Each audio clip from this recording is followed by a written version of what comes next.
Good evening, Camels. I'm Angelina Sulison. And I'm Alex Pagano. This is Campbell Now. Masks and social distancing seem to be working here on campus. Campbell University is doing well, keeping its COVID cases down.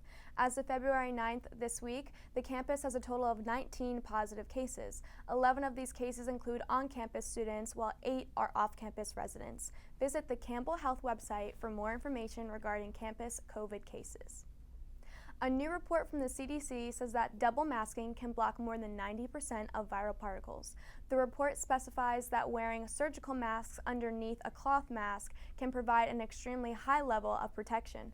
The standard surgical mask is more effective for larger droplets than smaller droplets due to the surgical mask being looser on the subject's face. In related news, Elon University conducted a poll of about 1,500 North Carolinians. 25% said they were not sure if they'd get the vaccine, while 63% were still worried about the side effects of the vaccine.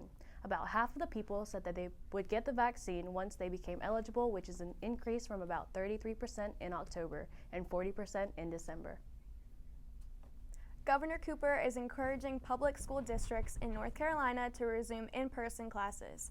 Both the governor and the legislator have publicly stated a desire for in-room learning. Some research has shown that when children comply with safety protocols, the risk of the spread is lower than expected. In fact, some believe the children may contribute less to spreading in a supervised setting. Wake County schools resume next week on a staggered schedule. Harnett County has held in-person classes all semester. The University of North Carolina is facing backlash for its basketball players attending a party without masks. The coaching staff has apologized for the players.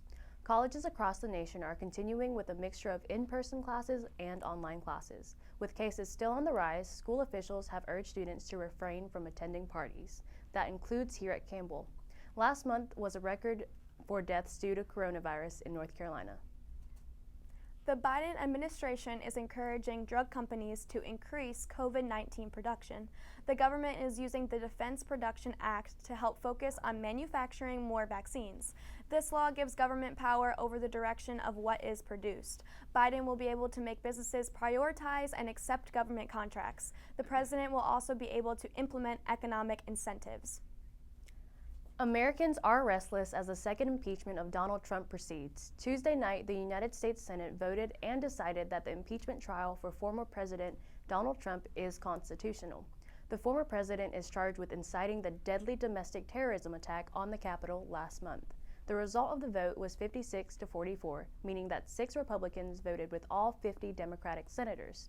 A conviction is not expected because the majority of Republicans have signaled that they will not vote to convict the former president. Trump is the first president in history to be impeached twice. Anchamama is changing its product's name and logo due to racial stereotypes associated with the old brand. This new name will be Pearl Milling Company. The new name is a reference to the original mill built in 1888 that got its start in producing self-rising pancake mix. The Anchamama brand originally announced their desire to change their name following the death of George Floyd, a black man who was killed by Minneapolis police last summer.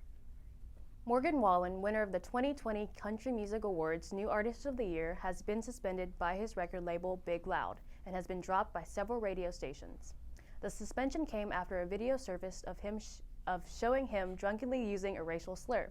The radio stations include all 135 of iHeartRadio media stations, the most popular radio group in the country, Cumulus Media, SiriusXM, and Pandora.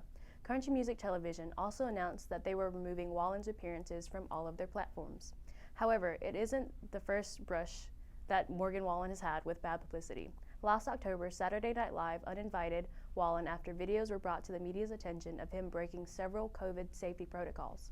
Wallin did issue an apology, but has been silent on all social media platforms since the incident. If you aren't already investing, some say it's time to consider it. About half the U.S. population has some investment in the stock market. If you'd like to learn more, Campbell offers an investing and finance club, specifically for beginners. Visit the university's website for more information. We'd like to close tonight's shows with a hope for warmer weather. Next time you're walking behind Taylor Hall, look for these daffodils, which are just beginning to wake up from winter. They're typically the first flowers to show up each spring. Of course, there's still plenty of time for cold weather, but this can give us some hope that a beautiful spring will be here soon. That's all we have for today. I'm Angelina Sulison. And I'm Alex Pagano. This is Campbell Now.